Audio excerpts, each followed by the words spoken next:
Right, so thank you again, Professor Chong, for inviting me back. Today I'll be talking about renewing the mind. And let me just start with a couple of photographs. You probably haven't seen my family. So this is my family, my mom, my dad, my older brother. He's 2 years older than me, and myself. This was a few years ago. Yeah. Can't remember how long ago, but I was probably about 16 at that time. So anyway. Yeah, my mom's older than my dad, that's why her hair is white. But I think it's especially white because of the sun. I don't think her hair was actually that white at that time. But anyway, I think I'll give also a more recent photograph of my family. So this was last Christmas. So yeah, my 8-year-old daughter and my 1-year-old son. Anyway, he climbs everywhere, absolutely everywhere. Even onto the top bunk of a bunk bed. Yeah. So I'm not sure whether 1-year-olds are meant to be doing that. We are considering sending him to the Shoushan Zoo for further training, but we'll see. His grandmother is not in favor of that. All right. So let's talk about a beautiful gift that every one of us has. It's called the brain. So just a few facts about the brain, just in case you weren't familiar. So our brain, I mean, obviously it weighs differently depending on how big or small brain you have. But on average, then the weight of our brain is 2% of our entire body weight. Yeah, 2%. However, it takes up roughly 20% of the energy of our entire body. So it's actually pretty small, but it uses a lot of energy, about 20%. And about 20% of the oxygen that our body intakes. So 20% of all energy and all oxygen actually goes to our brain. And the typical brain weighs about 3 pounds, which is just under 2 kilograms. And is about 60% fat. So in fact, the brain is the fattiest organ in your body. Yeah. So if you want to cut down on your fat, don't cut down too much because then your brain might start getting smaller. And on average, it has about 86 billion neurons. That's not 86 million, but 86 billion neurons, which is almost as many stars as there are in a galaxy. In our Milky Way. So 86 billion, that is a lot. And they transmit information, from one neuron to the other. And do you know how fast the transmission is between one neuron and the other, even though it's like really short distances? It's about 430 kilometers per hour, which is faster than the fastest F1 motor car. So 430 kilometers per hour, so it's really fast. Okay, so in other words, we think really, really quickly. And there are over 100,000 chemical reactions that's happening in your brain every second. So it's an amazing organ. 100,000 chemical reactions that are happening in your brain. I mean, even as you're listening to me right now. The amount of storage in your brain, so how much information you can actually take in, is virtually unlimited. It's not like your computer. Your computer, your cell phone, it has limited storage, but your brain is, as far as we know, unlimited. So don't worry about taking in too much information. You can never take in too much information. All right. So your brain just gets, bigger. Well, maybe it doesn't actually get bigger, but just the size that it is. Don't worry about using up all the space. So that's just so basic details about our brain. As human beings, pretty much every one of us has a brain as I just described. But as technology is getting smarter, we human beings are actually getting dumber. So even though we have an amazing capacity, to use our brains to do amazing things, the reality is that your cell phones are getting more and more sophisticated. But the result is our human minds are getting less. So, for example, what do we use our brains for? Well, typically these days, then we use it on social media. So these are American statistics. So on average in America, people would spend nearly 2 hours on social media. Facebook, Instagram, I guess Line as well. But still not as much as people spend on watching television. I mean, it might be Netflix, it might be Disney Plus these days, but on average, people spend about 7 years of their lives watching television. That's if they lived until about 75. So, in other words, 1/10 of your life for the average person, in America, is spent watching television. So, in comparison, you spend about 3 years and 5 months, with friends, with family. So, you spend twice as much time as you would spend with family and friends watching TV. And when you watch TV, your brain doesn't actually work that much in comparison. So what are the effects of watching too much television? Well, shorter attention span, you can't concentrate as long, diminished language ability, you can't actually speak as clearly, and less abstract thinking. So you can't think creatively, you can't think outside of the box if you spend most of your time watching TV. Social media also has negative effects on us. For example, too much social media use, like Facebook or Instagram, can actually cause addiction. You become addicted. I know this. If I have nothing else to do at nighttime, and if my family is away, then I spend a lot more time on Facebook than I usually would. It can also cause jealousy. As you see the lives that other people have, you feel jealous about what they have and what you don't. It can even cause depression. This is especially true amongst teenagers. So I don't know whether you've experienced this yourself. And how about using Line? Well, using Line can also cause problems when we are trying to concentrate. Because as soon as you get a Line message, then whatever you are doing, you lose focus on that. And instead you focus on a Line message. And on average, it takes about 20 minutes before you can have deep focus on something. So if you're constantly being notified by your phone, then that just means that you're constantly shifting focus. And so it's very hard for you to focus on one thing if you're constantly being distracted. And as a result, then on average, the attention span of teenagers today is about 8 seconds. That's amazing. I don't know where they got this statistic from, but that's less attention span than a goldfish, right? So a goldfish can concentrate for longer than the average teenager these days. And for millennials, then they tend to forget things more than their parents. Forget their keys, forget their wallet, forget which day of the week it is. So, as technology has become smarter, it hasn't actually made us smarter. So now this really sort of leads to the main point of what I'm sharing today. The need to renew our mind. The need to get an upgrade. I just got an upgrade on my iPhone. No, I didn't buy a new iPhone. It just told me I had to upgrade. And now it has a new interface. And I feel that, wow, it almost feels as if I have a new phone, although it didn't cost me anything. But is it possible for us to upgrade our minds? That's the thing.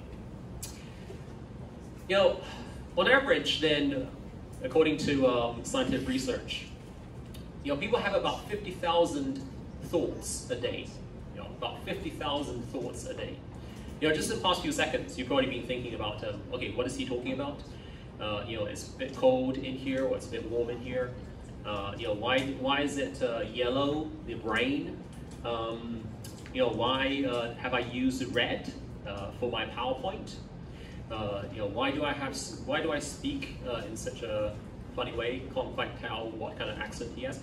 So you have all these different thoughts that are going through your brain, and every day 50,000 on average? Well, here's a quote. Or rather, of the 50,000 thoughts that you have, about 70% of them, for the average person, those thoughts are negative. So you think about things which actually either are critical of other people or critical about yourself. It's like, yeah, you don't feel that you're doing good enough. You don't like what is happening around you. So of the 50,000 thoughts, a majority of them are actually negative thoughts. According to St. Paul, who was writing about 2,000 years ago, then he writes this. He says, "Do not conform any longer to the pattern of this world, but be transformed by the renewing of your mind." This is where I got the title for my speech today. So 2,000 years ago, he's encouraging people to get upgrades, for their system, internal system. So, I think he really is onto something. And even modern psychology, confirms what Paul was talking about. In other words, our ability to renew our minds, our ability to have mental upgrades. It is possible for us to break free from negative thinking. Always being negative actually doesn't help you. It doesn't help your relationships. It doesn't help your health, and definitely does not help you to achieve the success that you would like. So breaking free from negativity is possible. However, it requires transformation. It requires change. It requires mental change. And at school, then we receive a lot of information. My daughter's in 3rd grade, and the amount of information that she receives every single day is quite significant. She's learning new things every single day. But I think what education should do is not just teach us facts, but teach us how to think. Teach us good ways, better ways to think. And there's in Alaska, there's 1 month in July when it's not cold. The rest of the time in Alaska, it's actually quite cold. So in July, that's when the snow melts. And you can imagine, when the snow melts, what is the condition of the roads? Very muddy. So then when cars drive along the muddy road, actually eventually it forms like ruts, like 2 ruts where the wheels go. And then once like 10, 20 cars have driven along the road, then the rut is so deep that afterwards, then the cars can only drive along that same rut as all the other cars have driven along. And what happens is that sometimes, cars can be driving along the road, and the same rut, goes on for about 60 miles. So what happens is that if you choose that one rut to drive along, you can't get out of it. Basically you're stuck along that rut. It's a bit like, if you go bowling, if your ball goes to the side, what happens? Basically it's stuck there and it goes all the way down, right? It's the same with cars in Alaska in July. And so then there are like signs that tell you, okay, choose your rut carefully. Choose carefully, otherwise, you don't even have to steer the car once you're in the rut. Basically it's pretty easy. All you have to do is just decide, how fast you want to go. Because basically the car can't go anywhere. It's just like along the rut, wherever it is. So that's a bit like our brains. Okay, that's a bit like our brains. So, when we repeat thoughts in our brain, then neurochemically, it actually redesigns our brain to create a rut, to create what's called a neural pathway. And neural pathways, it's like a much wider road in your brain. And so it's far easier for you to think along the same lines as you did in the past. And that's why it's so hard for you to learn a new skill initially. Like driving. So at first it's really hard. Steering wheel, speed, especially if it's you have to even change gears. Look out for what's ahead, and on the side, and the back, etc. So driving's hard initially. But after a year or two of driving, it becomes pretty natural. And that's the same for many things. So after a while, then there are neural pathways in your brain, and then you can just easily do things. But what that also means is that you can also easily make the same mistakes. You can easily get into habits which are very hard to break. Like for example, if the way in which you deal with negative thoughts, if something upsetting happens in your life, then you eat, right? And then you get into a habit of every time you're in a bad mood, you eat. What happens?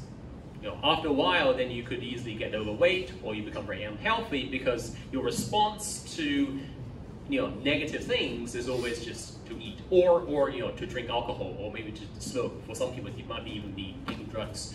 So, these neural pathways, they are helpful if it's good habits, but it can be very harmful if not. So, what are some of the your brain ruts that we might get into? Okay, these are some examples. We might be used to thinking these thoughts. It might be, I always fail in what I'm passionate about, so why bother trying? That might be, a thought, a neural pathway in your brain. So whenever you don't achieve something, whenever you don't live up to your expectations, immediately this thought comes into your mind. Or, I'm not smart enough to succeed in my studies. Maybe that's a neural pathway that you're used to thinking. Or, I'll never be able to overcome my fears, they control me. So whatever you're afraid about, you feel, okay, basically I'm stuck. You're being afraid of this thing. Making new friends, or entering into a relationship, getting married, whatever it might be. Or, I'm just not meant to be happy, misery seems to follow me. Anytime when you're in a bad mood, immediately it's like you enter into that rut and you can't get out of it. Or maybe it's, people in my family struggle with their weight. I'll never like my body. All my family members are overweight, so that's the same with me. Or when I look at what others post on social media, I feel like my life sucks. As soon as you see your friend, having a nice holiday somewhere, you're like, what am I doing? Or I don't have the talent to make my dreams a reality. That's what you believe. Or I'm doomed to repeat the same mistakes and never learn from them. So these are all examples of ruts that we might get into due to the neural pathways, the sort of habitual way of thinking. And unhealthy thoughts form neural pathways, as I mentioned, but they can be changed. It is possible for you to stop thinking these thoughts. And recognizing harmful thought patterns, realizing that, this is something which I naturally tend to think, is the first step to change. So, what are some principles for renewing the mind? How do we change, basically? How can we try to be more, healthy in our thinking? Not just, in terms of our bodies. You do exercise, you eat more healthily, etc. But how about your mind? That's probably even more important than having a healthy body, is to have a healthy mind. So here are just a few thoughts. There are other principles which, if we have time, we could go into. But I just had 5, which I thought might be helpful for us to think about. Number 1, never stop learning. Never stop learning. Okay, you're thinking, well, we're university students, so obviously we have to learn. Well, no. Oftentimes, in areas in which you think that you already know, that's the area in which often you have to learn even more. Because sometimes we get stuck in the same pattern of thinking. It's not just a matter of learning new information. It's a matter of realizing where you've been wrong in your thinking in the past. Right, so, one of the books in the Bible is Proverbs, which has a lot of good wisdom in it. So Proverbs 18:15 says, "An intelligent heart acquires knowledge, and the ear of the wise seeks knowledge." Someone who is truly wise, they seek to know. But it's not just know in terms of having a lot of information. It is having true information. It's knowing what's right, not just knowing anything. So, how do we gain true knowledge? Well, for one thing, humility is important. having the humility to acknowledge that you don't know. Having the humility to learn from people who you wouldn't otherwise normally learn from. It's actually a good idea for you to try to learn from everyone. Obviously, there's a Confucian saying, what was it? 三人行必我有师. But that's true. I think of a few people, in my life, many years ago, when they gave me some advice, but I thought that you don't know as much as I do. You don't know as much as I do about myself, so how can you advise me on how I should live my life? But that's the thing. Oftentimes, people don't know as much as you know about yourself. But it doesn't mean that they don't know something which you don't know. It doesn't mean that they don't see a fault that you have, which you don't see yourself. And so therefore, within top management, and there's something called like 365 degrees. And what they do is they ask everyone around them, those who are senior to them, those who are junior to them, those who are co-workers, family, friends, is that, okay, what are my faults? What are areas in which I need to learn, in which I need to grow? And then they write out the answers, and they put it together. And then they try to, it's almost like, I can't see behind myself. So I ask you, can you describe what's behind me? Can you look and see what I can't see about myself? And that's actually helpful for us. Not just for those who are in top management positions in companies, but for us as students, for us at any stage of our lives. Ask people, what are areas in which you think I can do better in? What are some of my shortcomings, and how can I improve? There was writer Ralph Waldo Emerson. He says, if we encounter a man of rare intellect, we should ask him what books he reads. So we don't just learn from people who are around us. We also learn from the wise who've gone before us as well. Maybe those who've been dead for like 100, 500, 1,000, 2,000 years. Because the greatest thoughts mostly have been written down, and they were written down many years ago. Because human beings haven't really got that much wiser. Our phones have got smarter, our technology has gotten better, but human beings, have we really got wiser? I don't think so. And so that's why Emerson says, if you meet someone who you feel is wise, someone who you feel, wow, he or she really seems to know what I don't know, then ask, okay, what books does he or she read? Because that's probably the key to where they got their wisdom. And that's where, it's not just bestsellers, what has just come out, what's popular. But some of the wisdom from ages past, like 100 years ago, 200 years ago, is the classics that offer timeless truth. It's the classics that give us wisdom that has passed the test of time. That isn't just applicable for today, but was applicable like hundreds of years ago and still is today as well. That's why C.S. Lewis, the English writer, he writes, every age has its own outlook. It is especially good at seeing certain truths and especially liable to make certain mistakes. We all, therefore, need the books that will correct the characteristic mistakes of our own period. And that means the old books. Because every period in history has its blind spots. And so people writing in the 21st century, and they can see clearly things in the 21st century, but they also have certain prejudices. They have a certain sort of way of looking at the world, which probably is not accurate. And so that's why we need, the wisdom from those in previous centuries. That every century, every period in history, has its blind spots, but they are often different.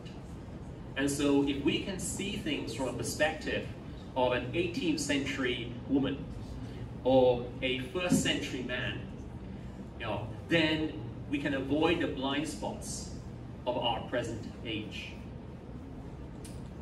All right, second, challenge your thinking. challenge your thinking. I think it's invariably the case that we believe what we think. You know, whatever you think, that tends to be what you believe. Because what else are you going to believe, right? But it's also true that oftentimes what we think is not actually true. So our thoughts may well be false, but how can we know that our thoughts are false when we are the ones who are thinking them? Unless you challenge them. So that's where we need to be aware of the ways in which our thoughts might be wrong. And psychology considers that to be, cognitive biases. So biases in terms of how you think. And so here are a few examples of cognitive biases. The first one is, confirmation bias. Confirmation bias. What's confirmation bias? Confirmation bias is, whatever you believe already, whatever you think now, then you tend to find information that will confirm what you already think. And this is pretty typical when it comes to, for example, the media that you watch, or the news that you read. So depending on whatever political party you support, then typically, then you will read or watch or listen to news that confirms your political biases. Whichever it might be, you're supporting green or blue or red or whatever. Anyway, or for example, if you've made an investment, then you tend to read news that will confirm your bias in favor of that investment, or that team, or whatever it is. Whatever you already think, you tend to find information that will confirm what you think. The second is what's called declinism. So declinism comes from the word decline, to go down. And the idea here is that humanity is getting worse, that history tends to be worse than before. So the cognitive bias of declinism is that you think that older music or older movies are better than today's movies or music. It might be that past social morals were better than today. You have this kind of good old days kind of mentality. I think this tends to be more the case with older people.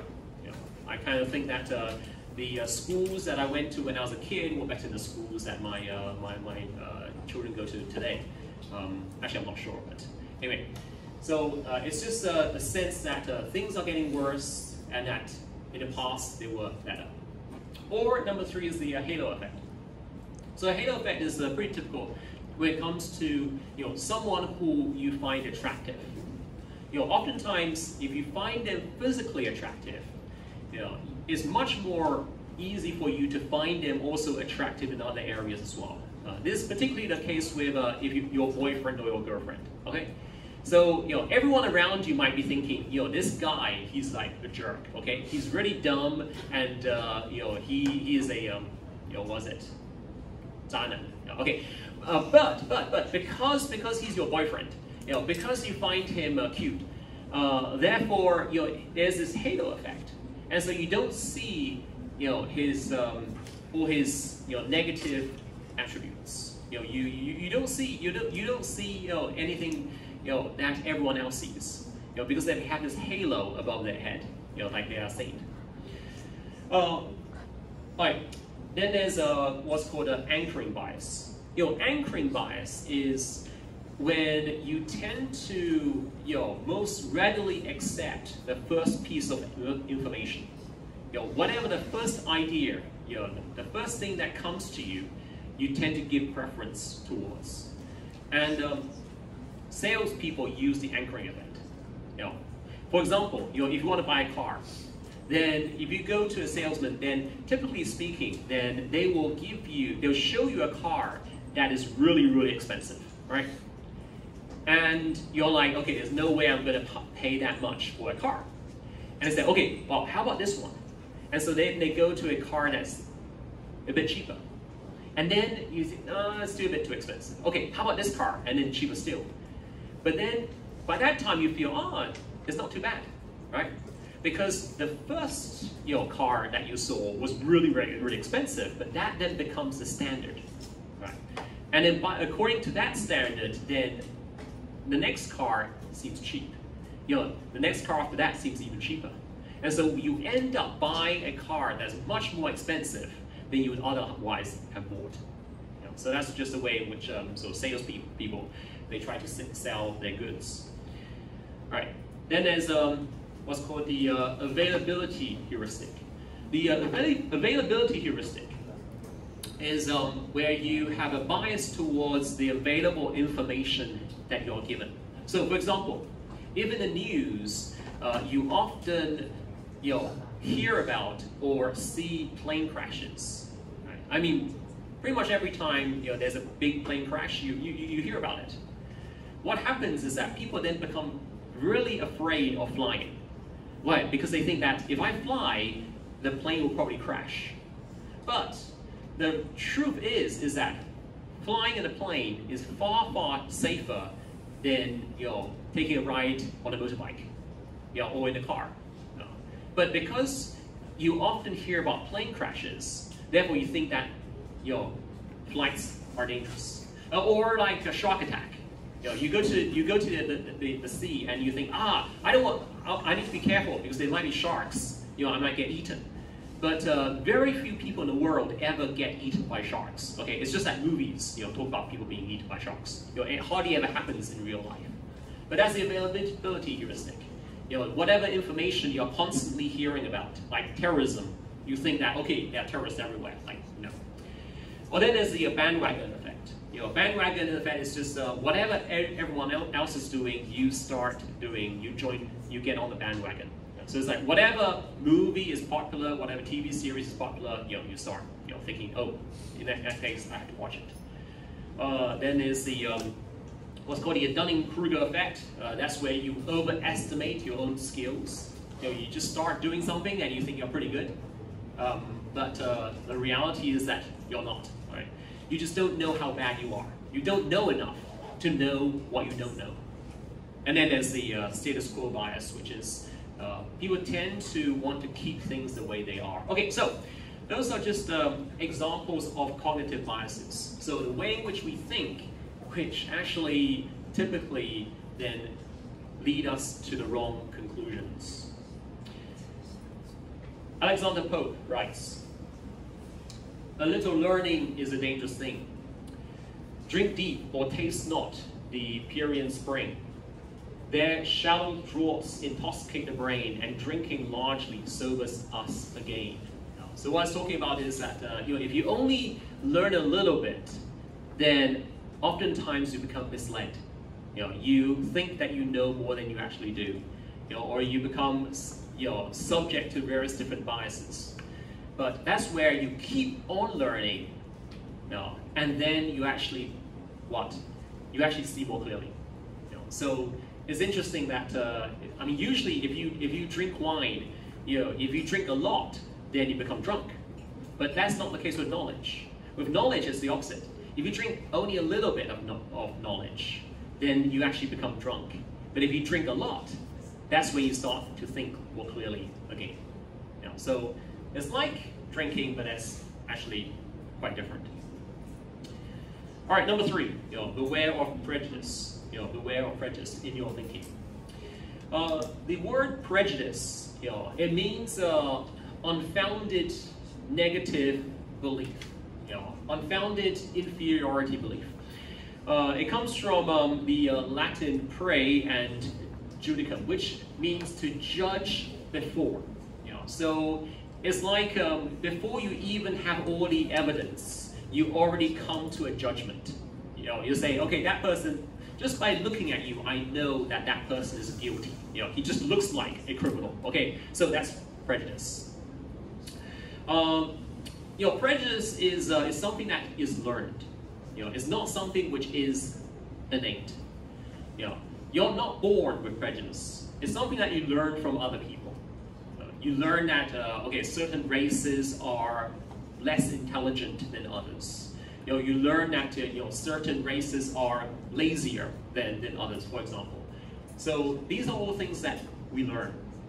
And historical examples of prejudice. For example, in the 1800s, there were what's called anti-Jewish sentiment throughout Europe, which continued into the 20th century, and eventually with the Nazi Holocaust. So it's just a belief in Europe that Jews were the reason behind many of the problems that Europe was facing. It's like anytime there's a problem in a country, the Jews are the ones who are blamed. And so eventually, Adolf Hitler said, yeah, the Jews basically are the ones who are trying to control the world, and make it, worse for all humanity. And so therefore, we have to wipe out all Jews. And that's one of the worst examples of prejudice. But there's also a prejudice in America up until the 1960s, when blacks were segregated from whites. Only whites could sit at the front of the bus. Blacks had to sit at the back. There were toilets that were only for whites, and then the black toilets tend to be worse. And schools in which only whites could attend, and blacks were not allowed to do so. That's example of a prejudice. Somehow thinking that if blacks and whites, if they mix, if you have races mixing, then the outcome is going to be terrible, right? Well, not exactly. I mean, my dad's Taiwanese, my mom's English. I think my brother and I, we didn't turn out too bad. Although people did actually criticize my mom, this is like many years ago, and saying that you are diluting the pure Chinese race. Okay. So I'm sorry. For what my mom did.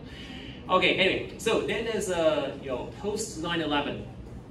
When in America, anyone who looked like they were from the Middle East, immediately people would suspect that they were terrorists.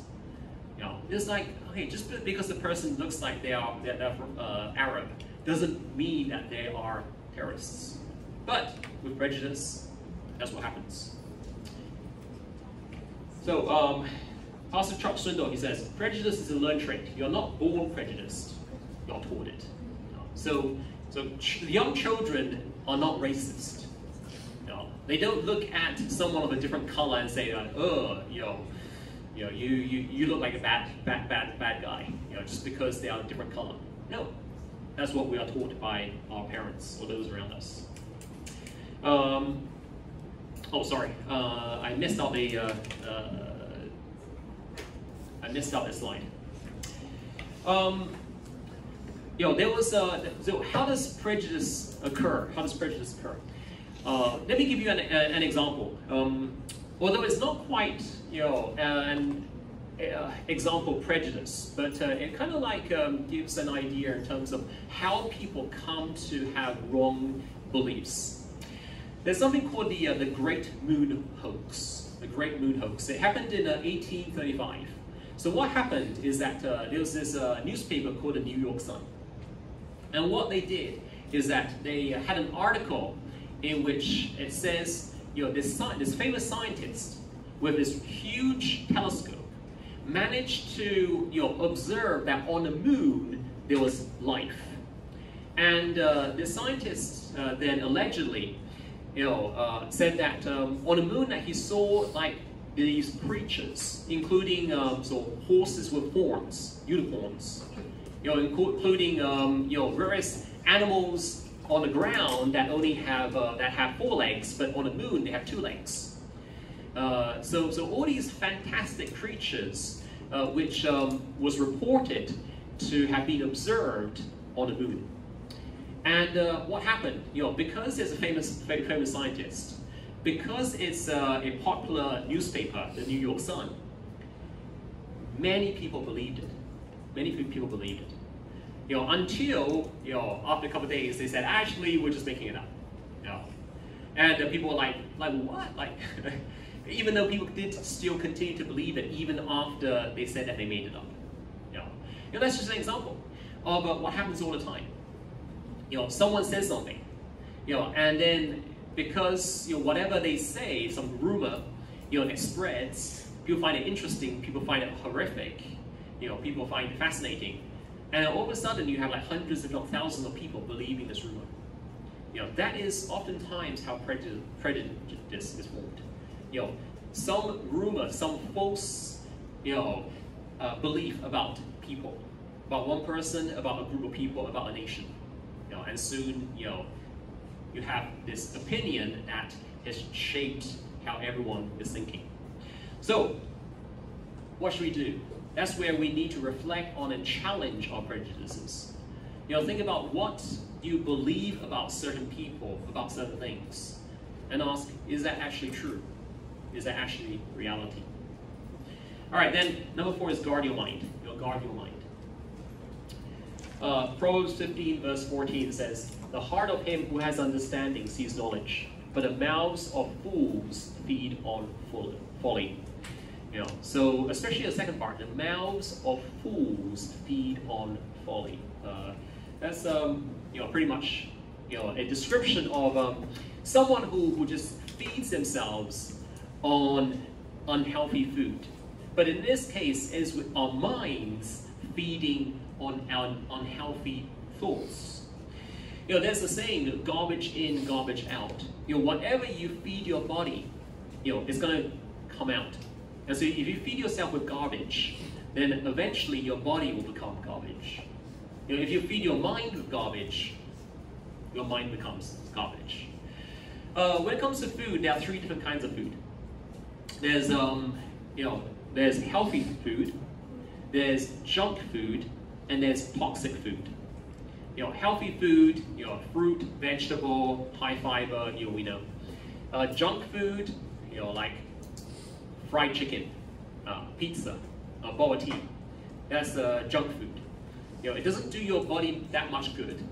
Usually it just makes you fat and have a high blood pressure eventually. But then there's also toxic food.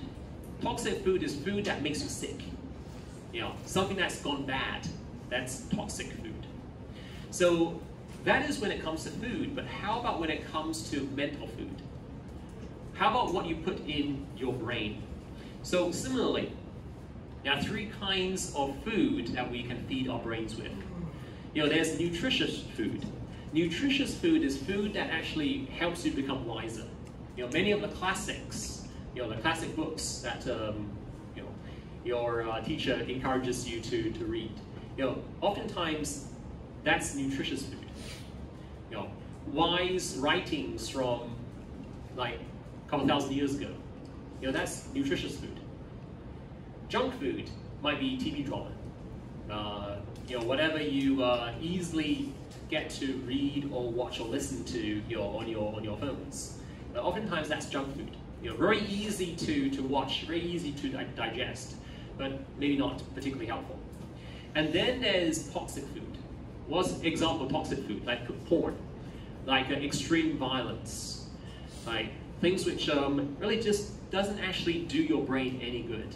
In fact, it causes you to have a distorted picture of reality and of what life is. So here's some good advice from, once again, St. Paul.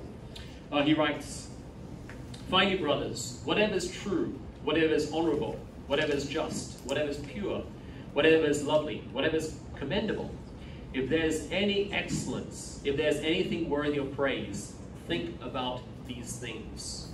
So he's encouraging us to think about things which are going to help our minds become healthier, help our minds become happier.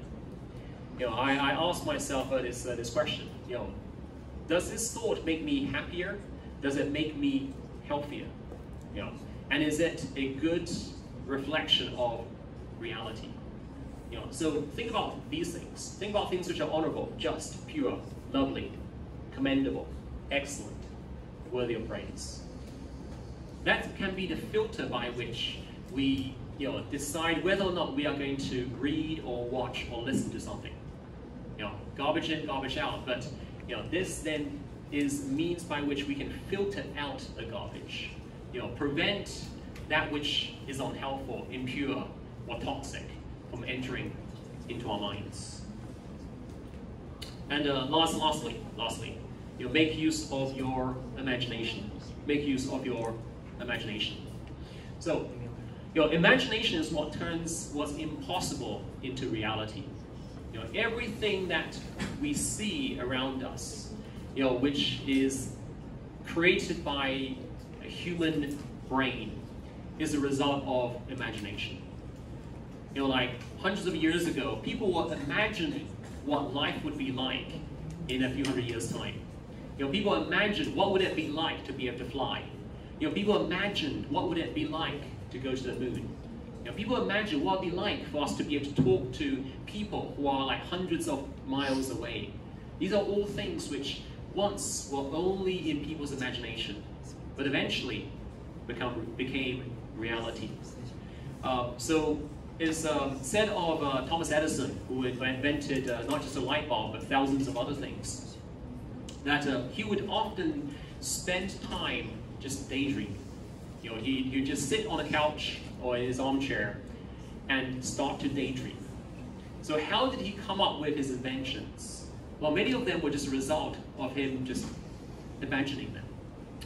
There's a quote from Albert Einstein. He says, "Imagination is more important than knowledge, for knowledge is limited to all we now know and understand, while imagination embraces the entire world and all there ever will be to know and understand." So when you learn about what already is. But when you imagine, that's when you go towards that which is not yet. That is when you start to make what's impossible become the reality. And why is Albert Einstein considered one of the greatest scientists in human history? It's because he didn't just try to gain knowledge. No, he used imagination to create what no one had known before. So let me encourage you to schedule imagination time. It said that Bill Gates and Warren Buffett, they have think days. Days when they would just schedule to think, not doing anything else. Even though they're really busy, they would have days in which all they do is just think, nothing apart from that. That is the way in which we can create that which no one has created before. Author Philip Farmer says, "Imagination is like a muscle. I found out that the more I wrote, the bigger it got." If you want to try and expand your imagination, if you want to try and be better at imagining, and therefore become more creative, what do? Keep on exercising it like a muscle. The more you exercise, the more you practice, the better you become. And maybe one day we will be enjoying the fruits of your imagination. All right, so just to conclude, principles for renewing the mind. Number 1, never stop learning. Number 2, challenge your thinking. Number 3, beware of prejudice. Number 4, guard your mind. And number 5, make use of your imagination. All right, thank you.